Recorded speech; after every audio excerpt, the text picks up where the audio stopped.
es un poco tabú hablar del intestino, ¿no? Porque está vinculado a ese proceso final del sistema digestivo o de la digestión propiamente dicha, y hablar de heces pues no es muy popular en España, ¿no? No, pero deberíamos de normalizarlo, porque es algo que todos hacemos. Además, fíjate, las heces nos dan muchísima información de qué estoy comiendo, si lo estoy haciendo bien, si el proceso de digestión es el correcto. Cuando tenemos niños pequeños, hablamos de ello con total normalidad, y de hecho en la guardería nos dicen, ha habido 2 fenomenales, una caca no sé qué. Y los colores, ¿no? Y la los colores, textura. eso es, y no le damos mayor importancia. De repente nos convertimos en adultos y de repente esto se convierte en un tema tabú que no debería de ser así.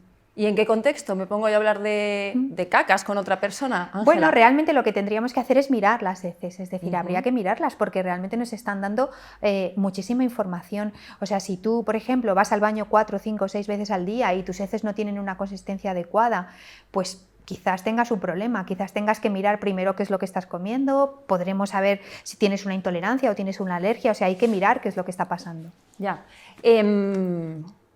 Yo voy a seguir con el tema. Vale. Enseguida hablamos de la microbiota, que también me interesa mucho. Es que leí en tu libro, creo que lo apunté por aquí, es normal ir al baño entre 2 veces al día y 3 veces por semana.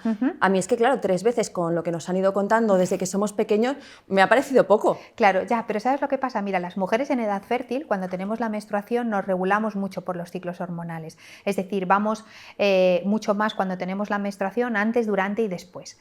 Entonces, no puede ser normal ir 3 veces por semana. Lo que no es normal es tener que utilizar un laxante para ir al baño cada día. Eso sí que es un problema. Entonces, cuando nos encontramos con un proceso de estreñimiento, lo primero que tenemos que hacer es repasar la dieta.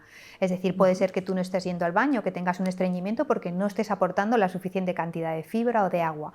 Después tendremos que mirar si haces ejercicio. ¿Por qué? Porque el ejercicio me va a ayudar con esos movimientos peristálticos que van a hacer que el alimento recorra esos 6-7 metros de intestino que tenemos. Y si a pesar de todo eso está bien y nosotros seguimos estando estreñidos, entonces podemos recurrir, por ejemplo, a cepas probióticas, a prebióticos o incluso a formadores de mucílagos, como pueden ser las semillas de lino chía. Pero lo principal que tenemos que hacer es mirar nuestra dieta. ¿Y los laxantes vetados?